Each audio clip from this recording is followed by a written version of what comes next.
It's the 1st of January 2022, so here is a roundup, the top 21 things of 2021 that arrived on the farm last year. Lots of things were traded in and changed last year. Here they all are in the order of popularity. At number 21, we have the fleet of grain trailers. So we had 3 trailers identical to this, and we swapped them all in for 3 new ones because the deal added up. So last year's went, these 3 came, and hopefully we'll keep them in good condition. At number 20 is the Richard Weston dump trailer. This arrived last year. This is so that the grain trailers don't get damaged. So I've always wanted a dump trailer. It had strong wall sides. It wasn't going to get damaged. That was the reason for this. So there was nothing to trade in for this, but we did sell an old grain trailer that we didn't used to use a lot. At number 19 is the Hog low loader. So we had a 24-foot JPM low loader. Anyway, we got this one. It's 28 foot. The idea is we can fit more bags of seed on the front of it and the baby Merlot on the back of it, and that way we can take loads of seed to the field with it. At number 18, it's the Fendt front mower. So we had a one that folded down on the back. We always used to get trouble with it and different things. I went to Pew's to pick some parts up for something else, and this was in the yard. It was an ex-demonstrator, really tidy, done nothing. The price was right, so got this, and hopefully it'll be more reliable than the last grass mower we used to have. At number 17, we have the 10 for a Dowswell plough. So I bought that second hand off Dove Farms. The reason for that is a lot of people that we rent ground off also like to rent it out for potatoes. The potato ground needs a lot of levelling up afterwards. I didn't have a plough because we've not ploughed since 2004, so it was cheap. We've got some big tractors, whether it be the 936 or anything like that, and ideally I'd like a quad tractor to go with it, but that was the reason for buying that plough. It only ranks number 17 because I'm not really a fan of ploughing. We obviously like to no-till on this farm. At number 16, we've got the Rotar Grab. So we used to have a smaller grab on this digger. It's a 13-ton digger, and we used to have one off a 6-ton digger. It used to the digger was too powerful. We used to smash it to bits. We got this grab. It's been really handy. We took a couple of buildings down with it, knocked a couple of houses down with it. It's ideal for filling a chipper, and it doesn't seem to, it stands up to the abuse that it gets. It doesn't break. It doesn't knock pipes off as easy as the other one used to. And the swivel in it is a lot stronger, which is good because it can take the weight of the machine behind it. So pretty pleased with that. At number 16 is the Churry Products bag lifter. So for anyone that's from Bury, it's Churry. For everyone else, it's Cherry Products. So we've always needed a bag lifter, especially for lifting these bags off curtain siders because they're quite tall. So we were going to make one, but you need it CE marked and things like that. So met Graham Cherry at the Chandler's Open Day. We did a deal on that and a bucket as well. So we have another big grain bucket, which makes life a lot easier. But pleased with it. Just had to grind some bits on the end. We painted it orange as well. But it's really good on the mini Merlot because we get extra height as well with it when we're filling the drill with bags of seed. So that was another purchase for this year. The 14th place is taken up by the John Deere mower with the Wessex flail. So when we were mowing the sunflower maze, we wanted something to make a mat that people could walk on the paths. So last year we used the beastie flail that was lent to us by Stockdale Fencing. Anyway, this year I wanted a flail. So a friend of mine worked for Turner Ground Care, sent us this on demo. It was so good, and we've got so much grass to cut with the dog fields and with Brookhouse, the holiday let, and different things like that. It made sense to not let it go back. So it's been really handy. It's got a bit of dust on it now, but this was new to us in 2021. At number 13, we have the Richard Weston muck spreader. So I think it was February, March time. We had an old ECE spreader. It was getting really worn out, quite rotten. The gearbox had gone on the back. It wasn't really worth repairing for my time, so I sold it to Tom Rees in Wales. He's doing it up, and then this was in stock at John Bounce's, so the deal added up. So we sold one, bought this one. We put some greedy boards on when we got it, and it's been a good spreader so far. We've had it about 10 months, no 7. Can't even think what date it is. First of the year, innit? We've had it probably 10 months now. 12th place goes to the 724. This is a Gen 6 724, which replaced a Gen 4 724. Probably my favourite tractor to drive. If you're spending a day on a tractor, that is the one to spend the day on. From the outside, doesn't really look any difference to a Gen 4. From the inside, new screens, new dashboard, new joystick, loads of new buttons to play with. Best thing about it, DAB radio, so you can have Heart 80s on or Heart 90s. It's, like I say, it replaced one the same. The deal was there, it added up. The other one had done 2,800 hours, coming up to 2-3 year old. Tyres start to show a bit of sign of wear. They can match the payments, new warranty, off we go. This arrived off Clark and Pullman. Brilliant tractor.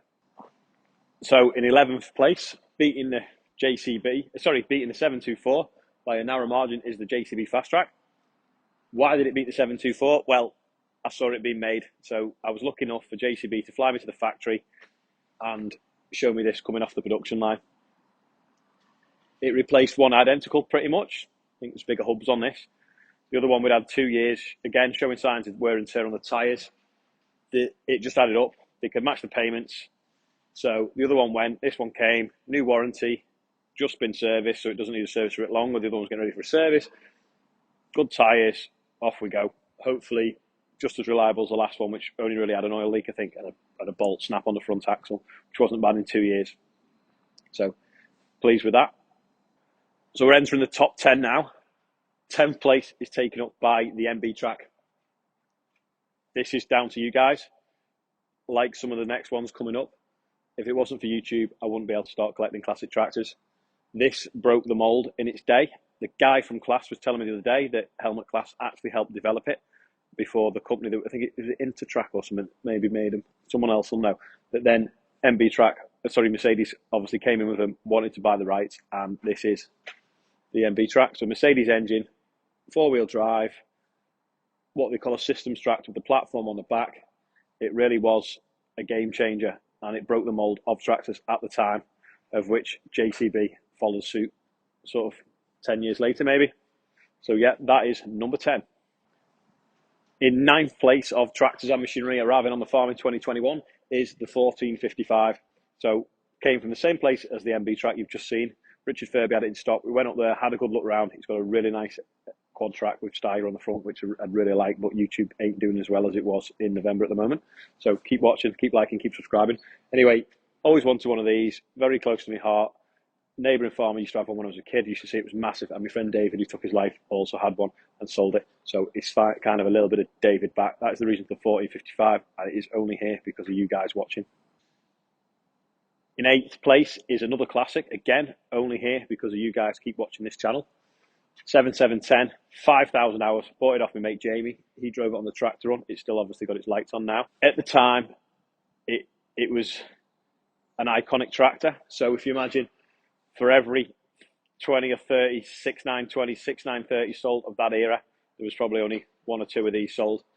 So it is a true classic because it is rarer than the rest of the John Deeres out there of its time. It's 20 years old. It's in immaculate condition. Jamie put new tyres on it.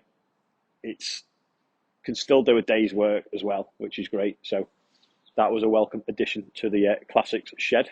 7th place has to be the big Case 4494. Why? Because it is the only one, I believe, in the country. No one has been able to find another one. It's got a Case engine in it, not a Scania. Now, there's nothing wrong with the Scania engines. The big ones did have the Scania engines in and were sold in the UK. It's a red one, not a white one, which means it's newer. I believe it's come from Sweden, where it worked on a peat farm. Richard Paris imported it in for somebody, and it's been in the UK for about 3 or 4 years now. I was lucky enough to bid in an auction on it and win it. I think what helped me was the other tractor that was sold after it, everyone was interested in, and I went for stupid money. I think if they'd sold them the other way around, I would have definitely been outbid on this. It's just huge, and it has such a presence in the shed. And if you look at it next to the other 2 cases, obviously we've got Robin's little one in the corner. I do think that it's like Russian dolls. I think a quad tracker looked great where the MB track's parked. Anyway, maybe if YouTube carries on this year, we could do that. And also then play it on the plough. This, will it do any work? Probably not. Might do a bit of rolling. Get out in the summer and when it's not wet and have a play with it then as well. In 6th place, just outside the top 10, has to be the Cropmaster. So this was my dad's birthday present. So when my dad was a child, I suppose, 13, 14, when he was first able to drive, the first tractor he ever drove was a Cropmaster. One came up on eBay. It was a few weeks before his birthday. Bid on it, managed to win it. Went to somewhere into Shropshire to pick it up. Needs a refurb, I think. It's all there, but it's quite tatty. So looking to try and refurb it up and then put it back to sort of as new, out of the box condition. But my dad's really happy with it, as you can see in the video.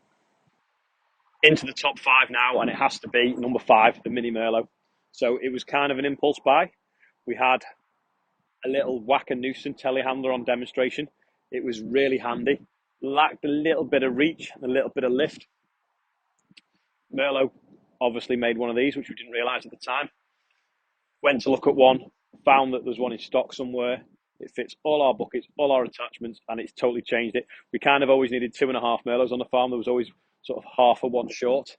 This is the half one, but it is well capable of doing a day's work. When we broke a window on one in the summer, it was in the field loading bales. We could throw it on the back of the low loader for loading the drill, fit loads of seed on there at the same time. Leave it in the field. The drill man is self-sufficient. Christian used it for keeping things tidy around the yard. It's got a full-size cab on. It's lovely to drive. It's like a slipper. You can just jump and slip in and out of it. Brilliant. Really like it. That was new this year, so there's nothing to trade in for that. It was just a like I say, a bit of an impulse buy, but worth every penny. In fourth place, well into the top 5 now, is the 936. Originally green. We obviously resprayed it black. Many of you have seen that happening. I might do a video of the whole refurb of it from green to black, maybe. It's obviously still got all its stickers on from the tractor run. As far as I'm concerned, it was the start of the tractor run. Most of the stickers are now falling off because it's quite damp in the shed now. But with it being black, we've lit it with black light. We got it in the summer for doing the baling. Jonathan picked it up from Wellspool. We got it off RVW Pew. It was the right price at the right time. It's the 4th 936 I've had. I think it's only in fact, no, 2 of them were second hand. Anyway, it's on a 14 plate. It's on 8,000 hours. We've had a drive shaft problem with it, but hopefully it'll be trouble-free. But it definitely looks better in black than green, don't you think? Number 3 has to be the colossal 12-metre drill. We had a 6-metre John Deere drill, direct drill. This was available. We could get a grant towards some of it. Not a lot, not even 10%. But the deal was there. We could trade our drilling, replace it with this one, double our capacity for actually about £700 less a year than the last drill was costing us. Ian, our neighbour, says that if you could have 2 of any month in a farming calendar, it would be September. By doubling our drilling capacity, as far as I'm concerned, we've ended up with 2 Septembers. So we can sow twice as much ground on a good day as we used to be able to, which hopefully means we don't have to go out drilling on bad days. It's got 3 hoppers on it, so we can put fertiliser, seed, or 3 different kinds of seeds, slug pellets, whichever. It's totally changed drilling. It's made it so easy. We've got a few hitches with it.